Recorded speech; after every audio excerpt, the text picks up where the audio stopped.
StitchyTube, settle down and watch StitchyTube. Hello. Good to see you. Merry Christmas, happy holidays, and a happy new year to you all. It's time for StitchyTube number 36, which is a lucky number. And I'm happy to be here. I have enjoyed my week. I've had a good holiday so far. I have tried to take most of it off, but honestly, I've done a little work every day. I've backed some orders, I've answered some emails, but that's okay. Trying to take it mostly easy. Today is kind of a fibro day. My husband is looking for a new suit, and he said, do you want to go out? And I was like, oh, today's not a good day. I'm not so achy. I don't know if you've ever heard of Fibro Fog, but basically your mind just feels like, it's like you can't think of the words to say things. You lose your train of thought. I suppose it's kind of like getting older, but it's just like some days. So today was just one of those days. It's a Fibro Fog kind of day. It's kind of foggy outside. It's kind of foggy inside. I thought I'd start. Well, wait a minute. I had a question come in within the last couple days. I'm not caught up on responding to comments that have come in this week on my last video, but I'm working on it. And Teresa E had a question about tips on cutting fabric and like how to maximize usage of fabric. She said she bought a couple of 1-yard pieces of fabric to just have, and then she wants to know like about cutting it to make sure that you get the maximum amount and that you cut straight lines. And one way to do it is to just give it a good iron and actually just use your rotary cutter, like rotary cutter, and measure it that way. I guess step number 1 I would say is to just really make sure that you're cutting the right size, because cutting or even starting to cut and then realizing that your measurements were off is a good way to kind of waste a piece of fabric. It's not wasted, but it's just that you won't be able to use it for that project. So make sure that you've got your measurements right. A lot of charts will have on them the size that your piece will be on different counts. I try to list for 4 different counts, like 14/28, 16/32, 18/36, and 20/40. And then you know how big the piece is going to be, but you have to remember that you have to add space all the way around. One way to maximize is to just really think about how much extra fabric do you need. I have really gone to just a 2-inch margin, or sometimes maybe a little over 2 inches. And I don't mat, and if I finish it as a like a pincushion or something, I really don't need like 3 or 4 inches. And even if I'm framing, since I don't use a mat, I really just don't need more than 2 inches, and the 2 inches just gives me room to hang on to it with my stitching style. But maybe your piece has to be a certain size to fit in your hoop or your Q-snap, but really just try to figure out like what is the actual usable size that you need. Like I said, you can get out your rotary cutter, make sure your fabric is ironed real nicely. And some people, what they'll do is they'll actually pull a thread out. So like they'll measure to where it needs to be, and then they take a thread, and you can even just kind of dig a really sharp pair of embroidery scissors in there, clip that thread where that measurement goes to, and then just slide that thread out all the way across. And you can do that up and down, up and across, and then follow the channel that's left by that missing thread, and you'll get it super straight that way. I keep a big bag of odds and ends pieces, and if I'm going to start a project, typically I will keep pieces that are like 1/8 or less in size, so like 13 by 18 and smaller. And so if I'm going to start even kind of a medium-sized project, I check that bag first of scraps to use that, and then I sometimes also use those scraps for backing projects. I like to use linen on the back of finishing pincushions and ornaments and things too. I just like the way it looks, even if it's not a matching color. I just think it looks kind of nice. And so pulling that thread is one way to get it really straight. If you're not cutting fabric every day, multiple times a day, what's she doing? Hang on. Here, let me move that. Are you going to hang out? Look out, look out, look out, look out.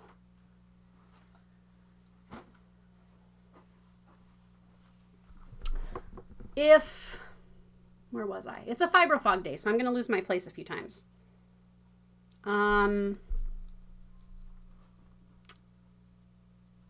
Okay. Oh, I know where I was. If you don't cut fabric a lot, often, I cut a lot of linen, so I feel much more confident in cutting it. Just take your time. And you could even iron iron your fabric to the size you need and make a nice real crease and then just follow that crease. But I think it's good to be frugal because linen is expensive. I remember, back in the day you could get a whole yard of fabric for like $25 or something. And now, even just plain linen is like $60 a yard or even a little more than that. So you definitely do want to maximize your usage. That was a very good question. I'm starting with what I'm all into this week because I've taken a little bit of time off and put my feet up and done a little stitching.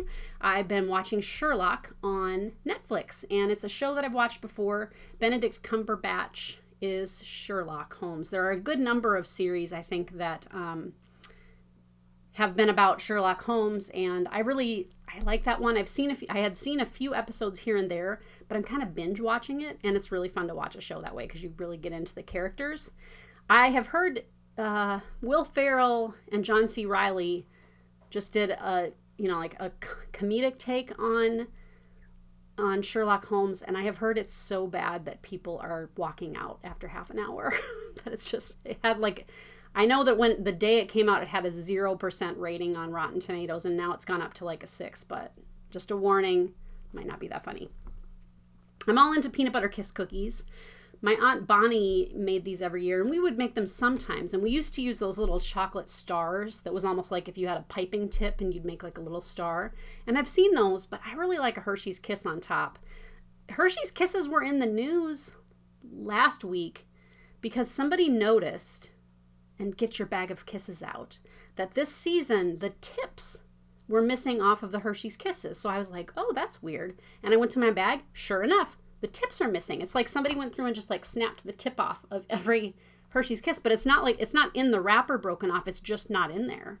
And so Hershey's first, response was, it was to make them easier to ship or something. And it's like, I don't know, you've been shipping those a pretty long time, and this is the first time you're doing that.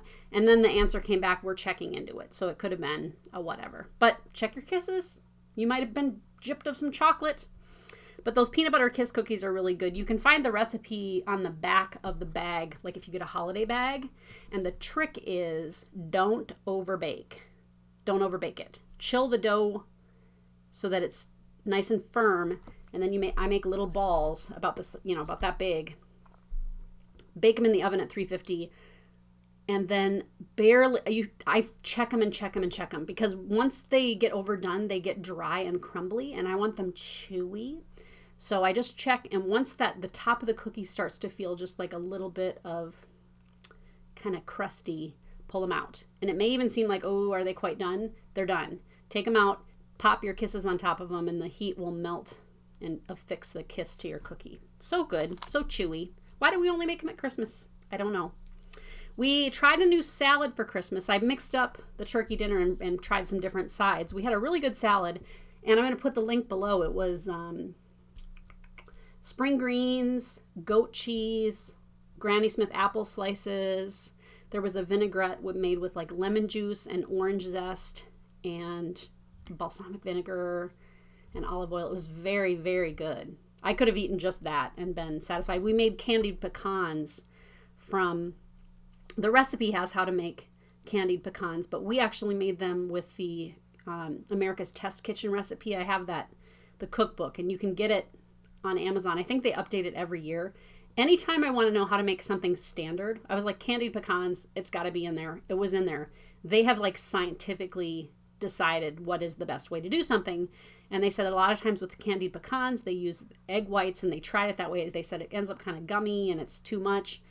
They actually had you wet the pecans with a little bit of rum, and there was no like coating or breading. It was the nut, and then it was toasted with Graham made them, so I don't know what the recipe is, but they were very, very good.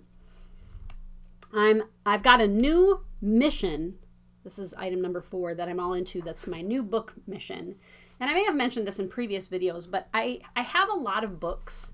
I've always been something of a bookworm. And when I was younger, like, 18, 17, 16, my room was full of books, and I would buy them at garage sales for 10 cents. And I'm not married to books necessarily. So once I've read it, I kind of do the, will I read this again? And if I feel like, no, I got out of it what I needed to get out of it, and it's not one of my favorite authors, I give it away because I figure someone else could read it, oftentimes just to the thrift store. But I haven't, like in the last 5 years, done a lot of reading, and my kids are older, so I have time to read, and I'm trying not to use electronics before I go to bed. So I go to bed and I read a little bit, but what I'm doing is I go to my bookcase when I'm done with a book, and I just look for a book that, seems like it would be a good start, and I pull it and I read it. And my rule is, if the book hasn't really, if I'm not into it by 2 or 3 chapters in, just put it in the donation box that I keep in the hallway. And then that way I'm just kind of moved through some books.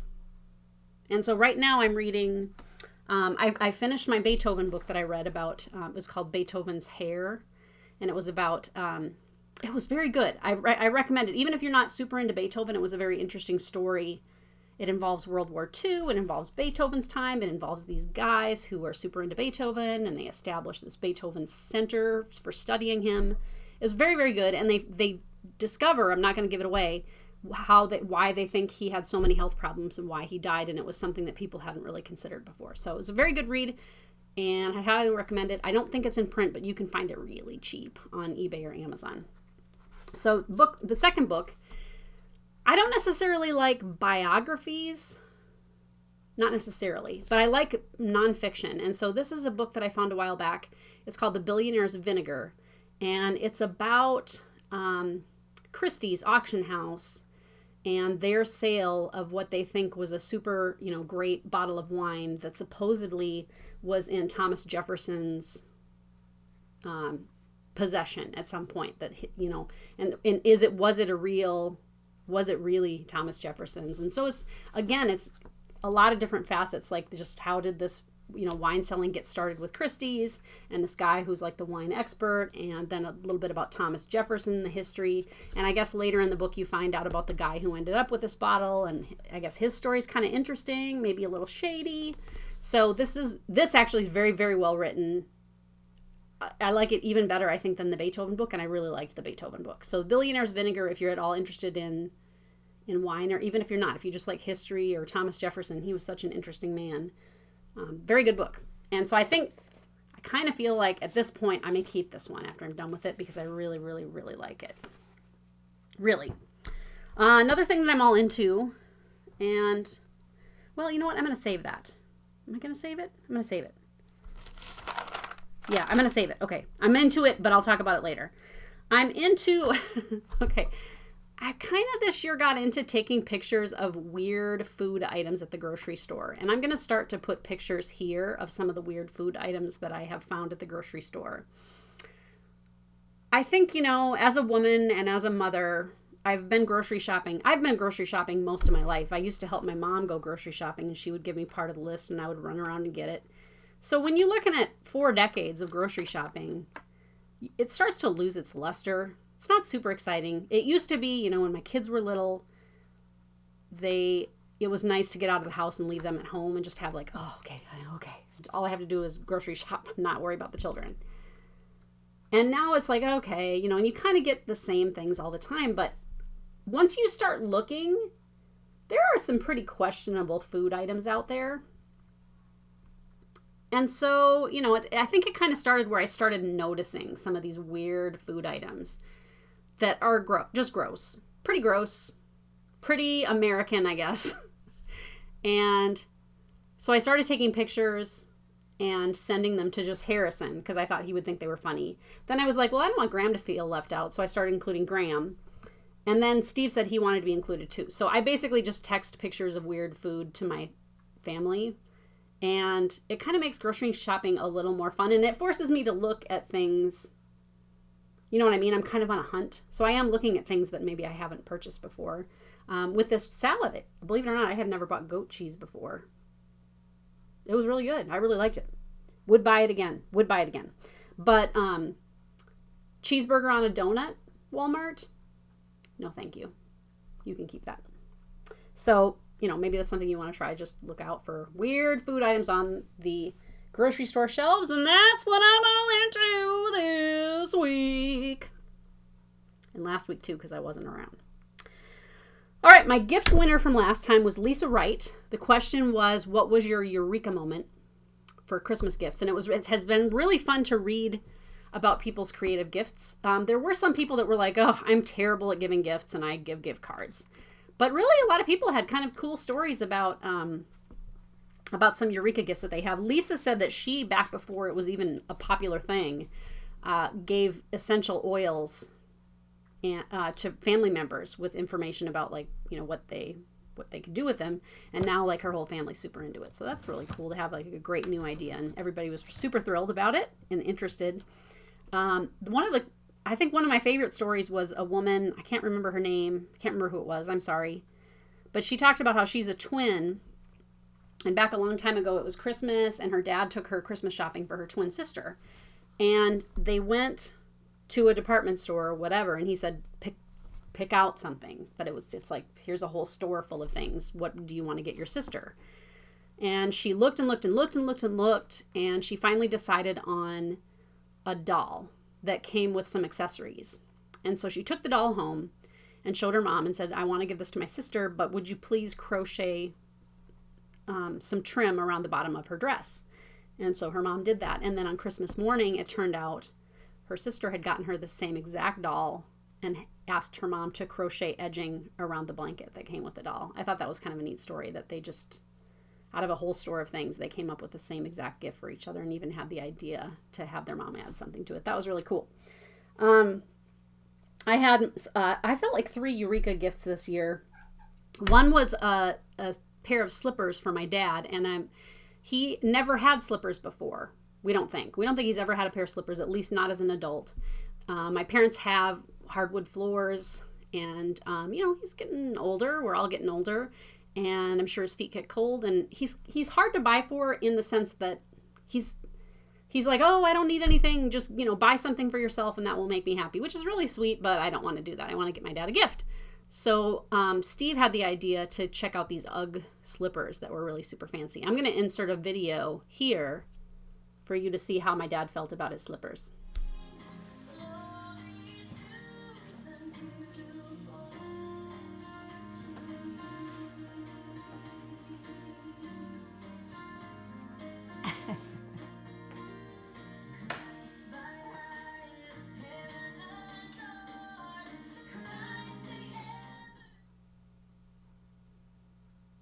So as you can see, he was pretty excited about that. So that was gift number 1. Excellent. I sent a ukulele to my nephew Luke, and here's a picture of Luke with his ukulele. I guess he really liked it. I haven't talked to him yet about it, so I'll have to give him a call sometime this week and see if he's been strumming at all. And then I got my son Graham a print from Redbubble. I always get my guys a t-shirt that's kind of interesting, about their personality or something that they're into. Graham really has always liked just kind of Japanese or Asian culture. And I went to Redbubble and I found this image, and I'll just keep it here so you can see. And I really liked it, but you can get things printed on other, like you can get a coffee mug or a mouse pad or whatever.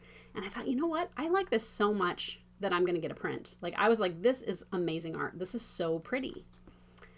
And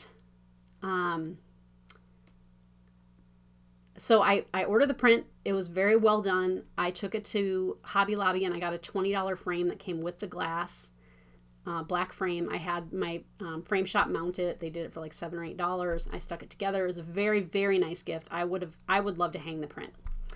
And I liked it so much that I got I was like, you know what? I feel like I should reach out to this artist and tell her how amazing her art is. And so I found her store on Redbubble, and I sent her a message, and I was like, I think you're extremely talented. I love this art. I was kind of like, in my mind, like, this person is way too talented to just be selling t-shirt designs. But I did notice that this picture didn't look a lot like her other gifts. And so I sent this kind of gushy note about how great it was.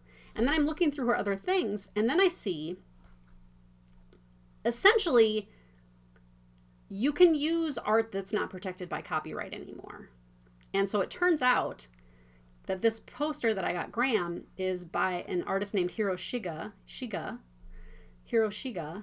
and he's a very well-known Japanese printmaker, like the last great one of this kind.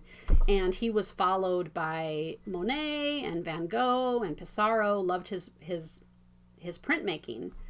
So he died in the 1800s. Anyway, I felt bad for this poor artist because I was like, I just love this print that you made. You're so talented. And it wasn't hers. Anyway, Graham was pretty thrilled with it. I believe the word he used was kick-ass, that he thought it was a great present. So I feel like I scored three winners. My gift for next time is a $25 gift card to KittenStitcher.com, because why not? And the question is, what is a goal of yours for the coming year, for 2019? And you can say, like, I'm not even saying like a resolution, because I feel like resolution sounds so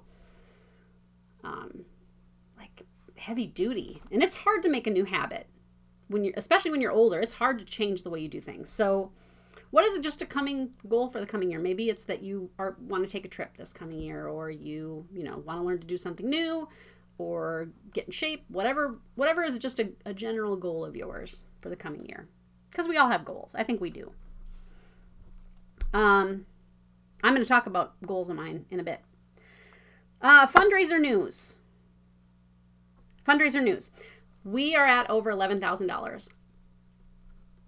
And that's amazing. I'm going to share a secret with you too. I wasn't going to, and then my cheeks are probably going to get red. I lied a little bit.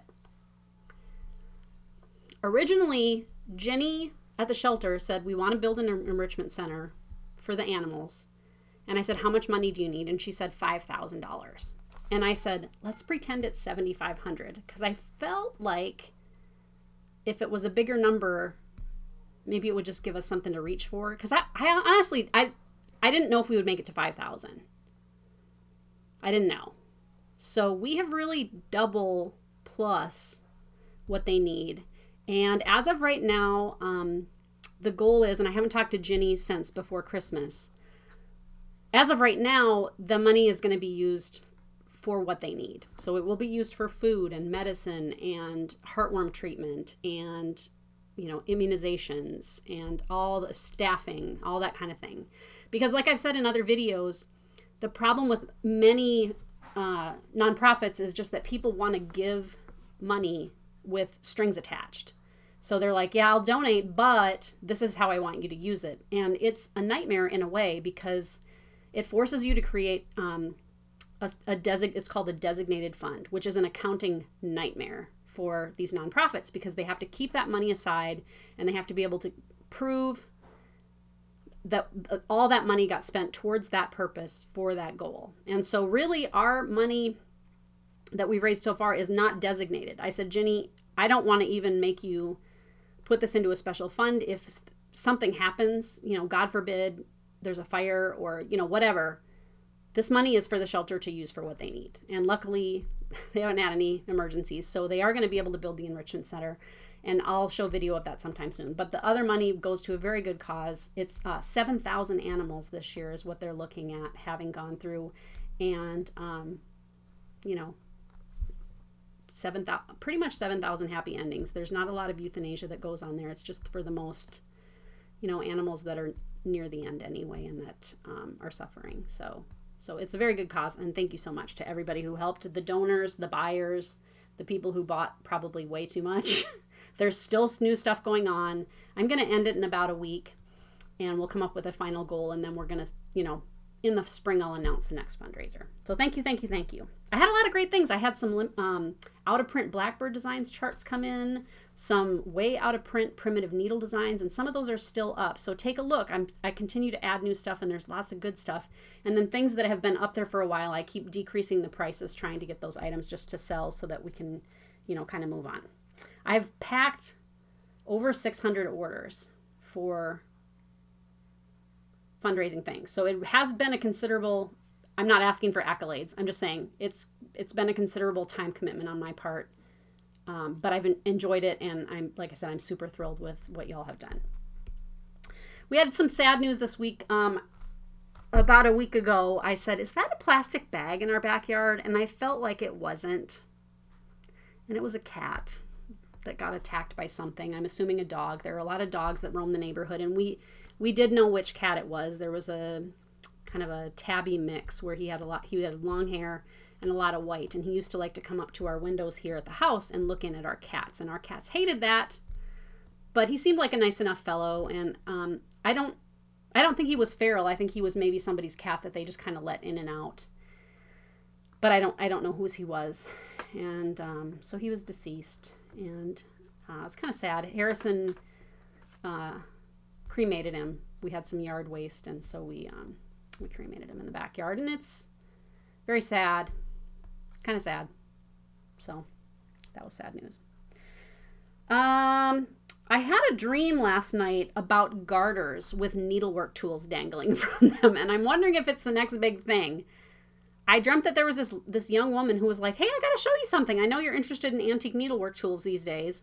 Look at this. And she lifts up her skirt, and around her thigh is like a garter with there was like a little needle pointed bag hanging down and like some scissors and stuff. And she was like, I just keep all these tools right here. And isn't that cool? I got these as a gift, and I just think they're great. I wear them every day. I don't know. Maybe it's a new thing.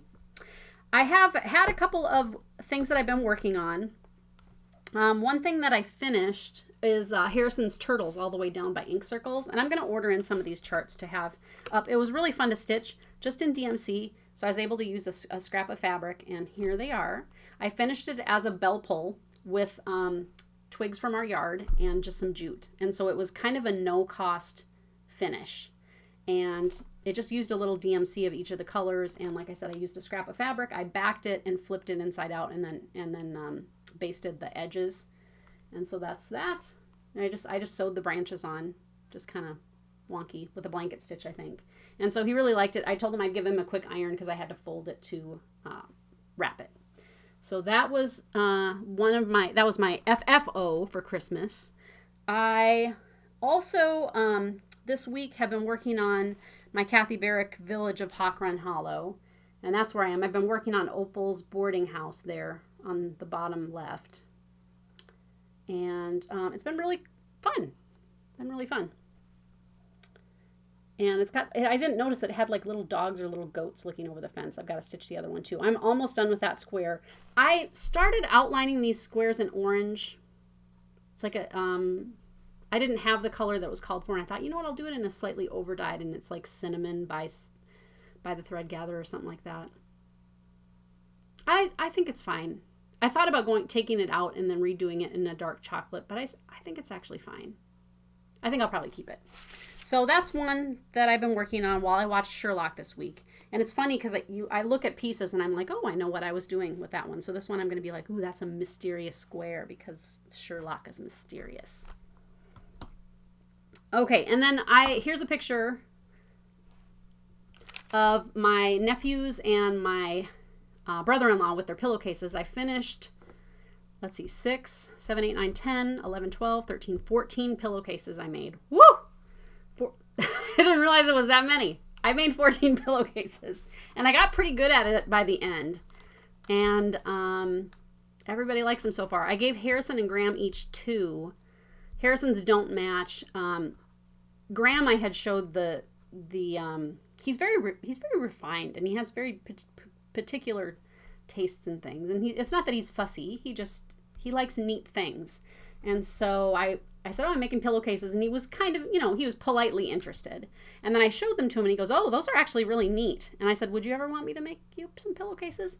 And he said, well, I would need 2 because I have 2 pillows. So I made him a matching set of pillows with blackbirds on them, and they ended up really cool. So that was fun. So I had kind of put off finishing them up, and I think I did 7 in one night. But really, once you get going, they're super easy.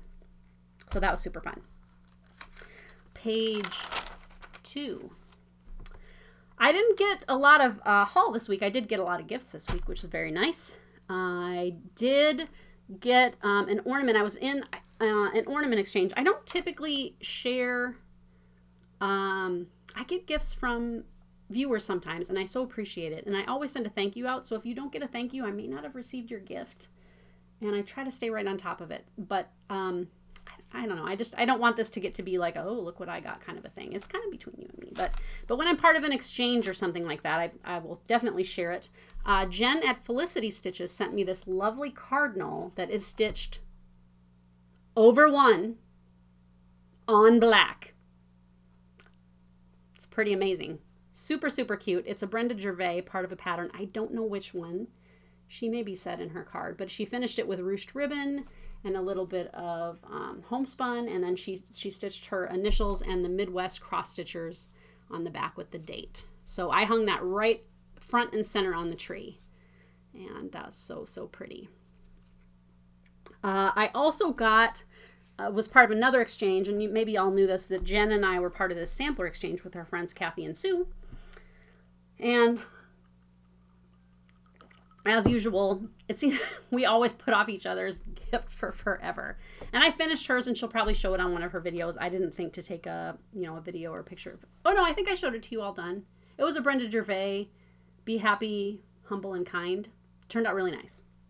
But I got hers, which was this, and I did the finishing last week. And I did finish it with a scrap of linen that I had. See how nice that looks? And some trim, some chenille trim that I had, hand-dyed trim. And it is not a Blackbird Designs, which a lot of people had guessed, that maybe it was a Blackbird Designs. She may have shown it on her video. I think she did. It is by Knotted Tree.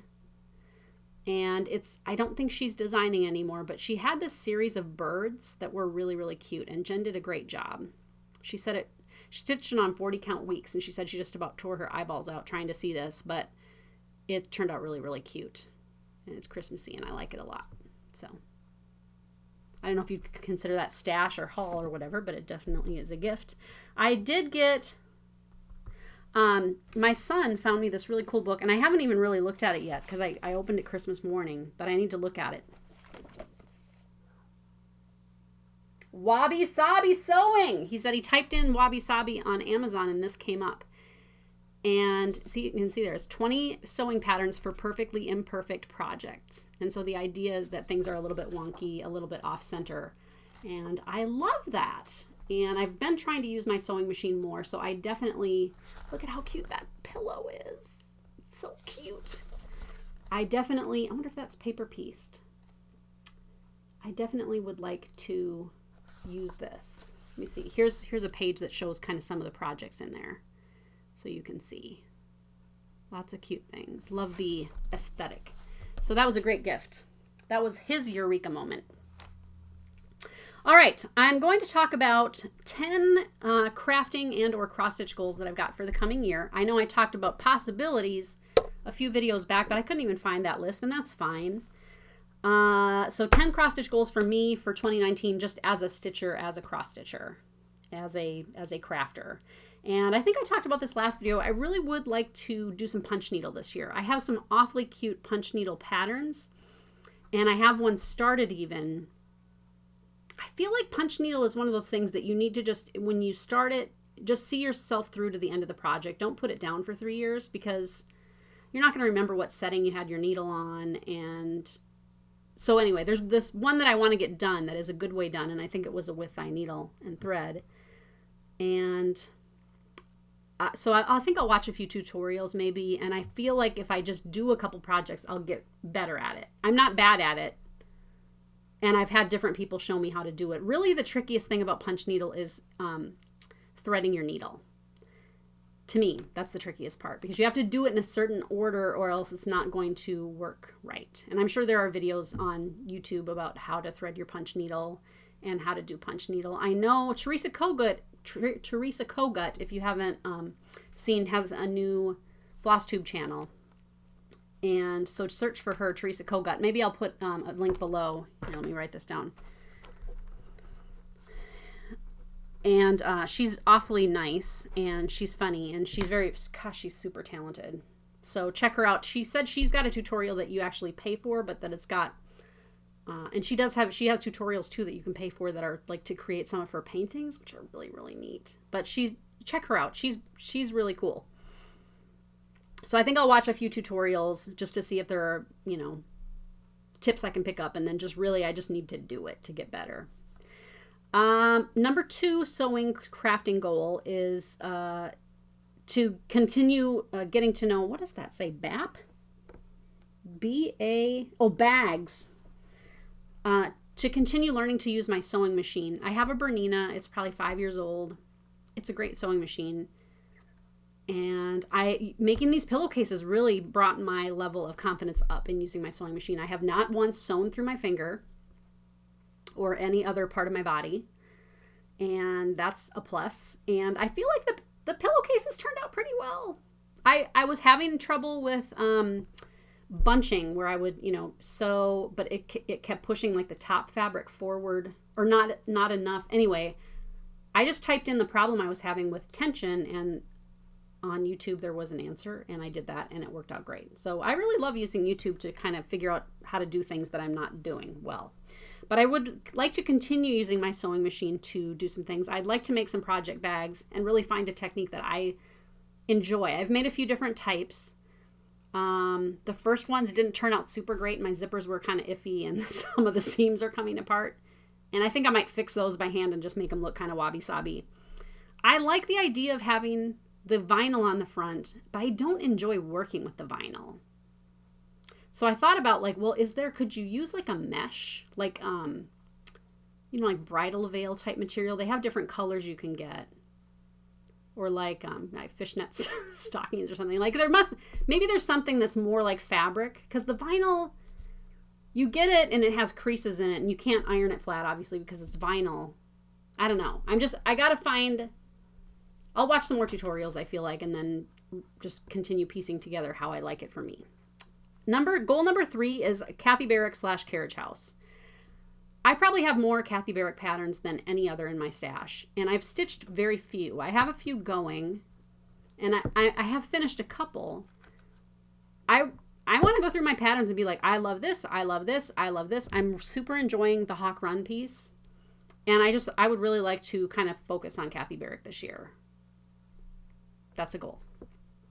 Goal number 4 is I want to really sit down with Vanna's tutorials and then try some of her techniques. I've watched a number of them a few times each, and I love them, and she does a great job teaching, and I would like to, just see those finishing techniques through then, find something that I've finished and finish it the Vanna way. Because I feel like the best way to learn something besides watching someone else do it is to just do it.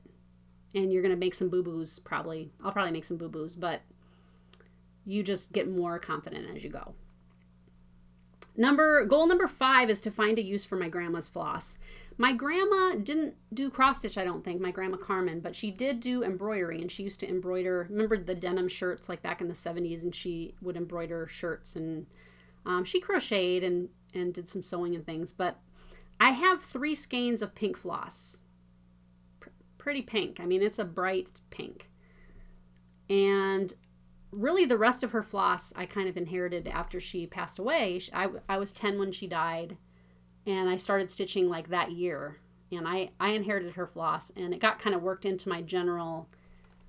I'm sure I still have a bunch of it in there, but I don't know which floss was hers and which, you know what I mean? I don't know. But I have 3 skeins of pink that I know were hers, and I think it would be cool to find a project to use those in. That's a goal. And let's see, number 6. Oh, I already said this. Find a good project bag method for me. Number 7 is Stitch Mania I got to think about. I enjoyed Stitch Mania last year. It was kind of stressful. It was a lot of starts. I think I've said it before that I am not super excited about starts because you're so far from the end when you start. I love rounding the corner and getting something to where it looks like something. So I don't know if I'm going to do Stitch Mania the way that people do Stitch Mania. I may come up with my own technique for it. I still want to participate in some way, but I haven't decided how that is. I don't know. I could, focus on some pieces and really just make it my goal in May to finish something or a couple of things or whatever. But I got to think about how I'm going to do Stitch Mania and then decide, how that's going to work for me. I would like to finish 2 or 3 big works in progress. That's Kool-Aid, essentially, sweetie. No. There's Peaches. He says, no, I'm crazy. He ate the Hershey's Kisses off the cookies this year. He ate the Hershey's Kisses. He actually just bit, the tips were already not perfect, and then he went and bit some of the tips off. One of them he ate down to the base. He ate the whole Hershey's Kiss. I don't know if chocolate is good for cats. Apparently it was fine for Peaches. Stitch Mania. Okay, I would like to finish 2 or 3 big whips, big things that I've had going on for a while. I've got a few big projects. The Hawk Run piece I already showed you. One that I would love to finish is this Hannah Pepper. And I know you guys have seen this a few times. That's where it's at. I've got a bunch of the bottom already finished. And it's very, very pretty. It was in Fine Lines magazine over 4 issues.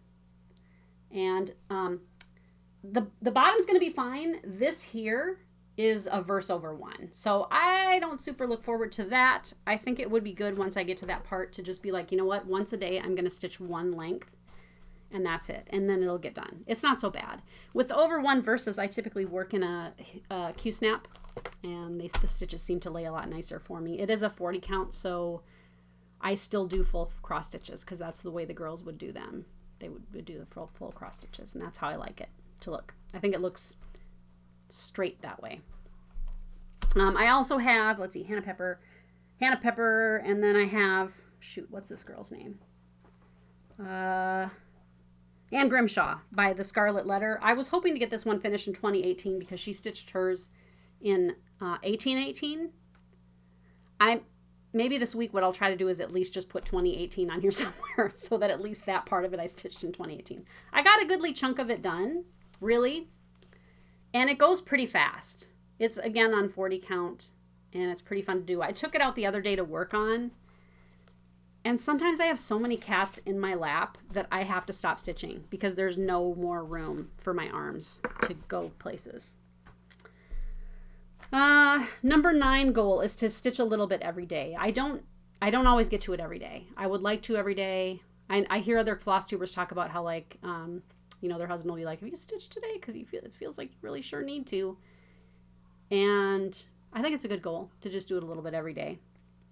I still like the idea. Bendy Stitchy talked about stitching in silence. I think that'd be a good thing to do.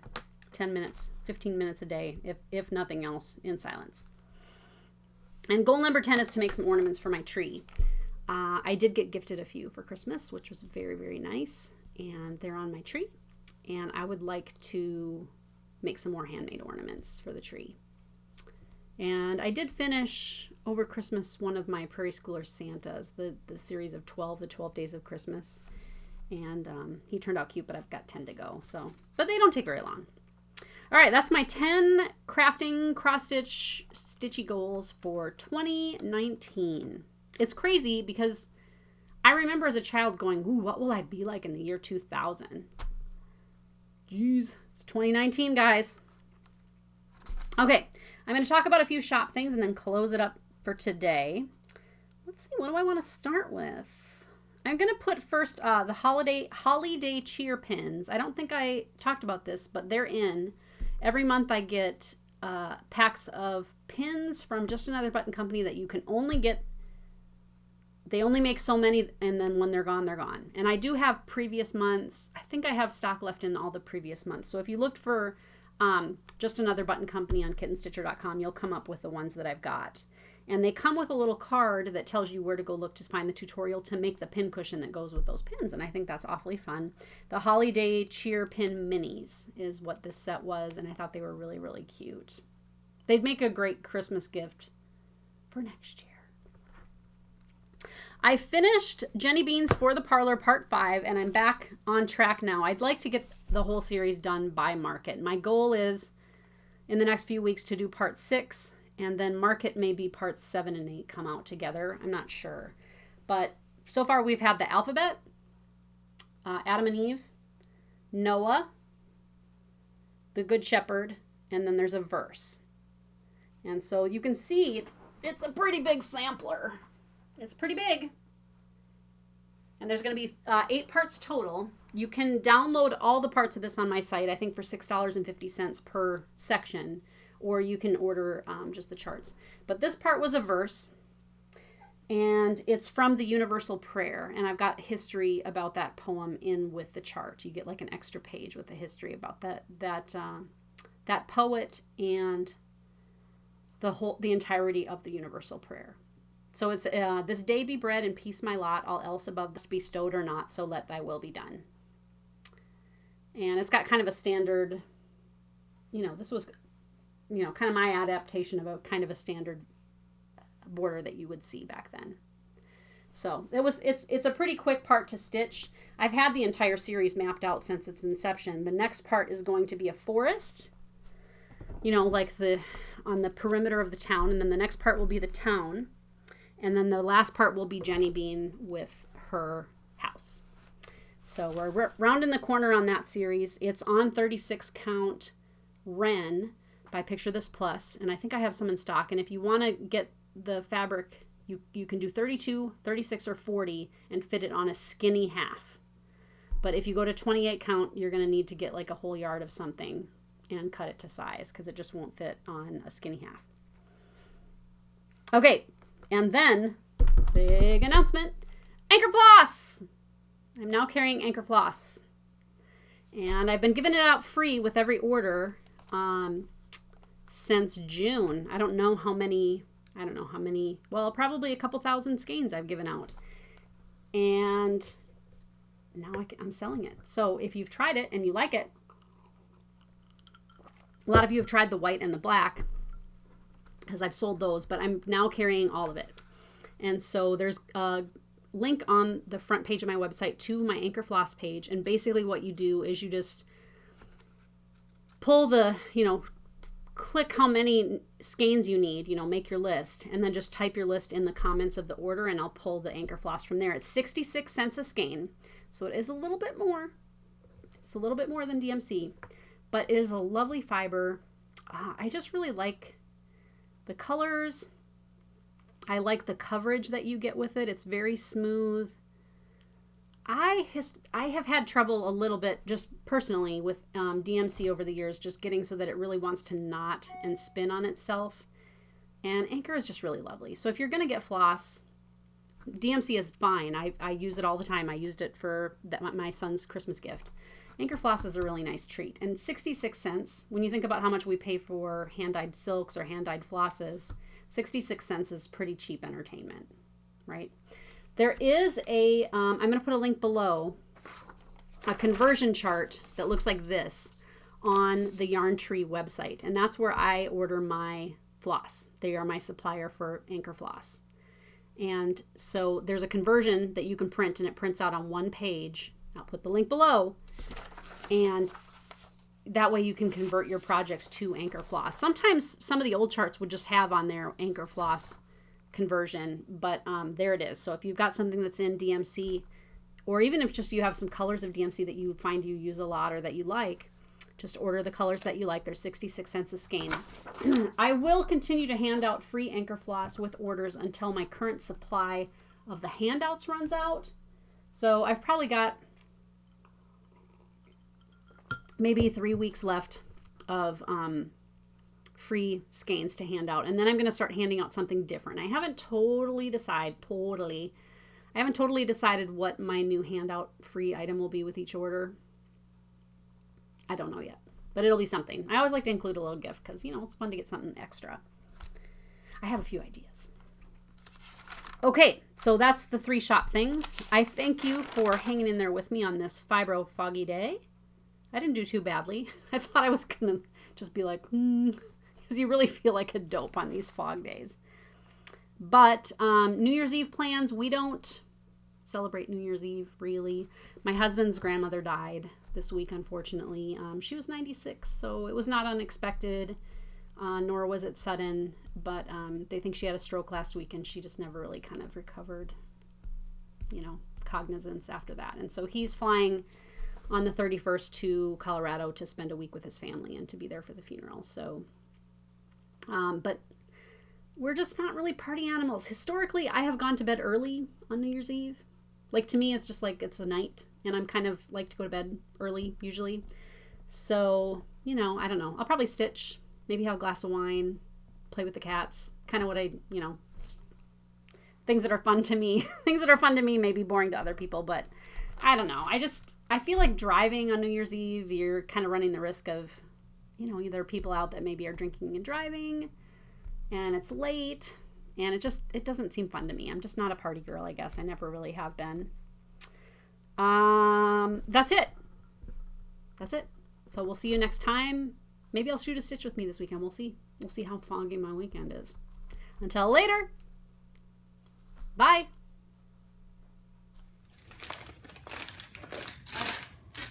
Probably one of the gifts that if I had to just take it back, I would gladly take it back. Nah, yeah. Oh, dude. Dude. That's so cool. Yeah, there you go. Got it.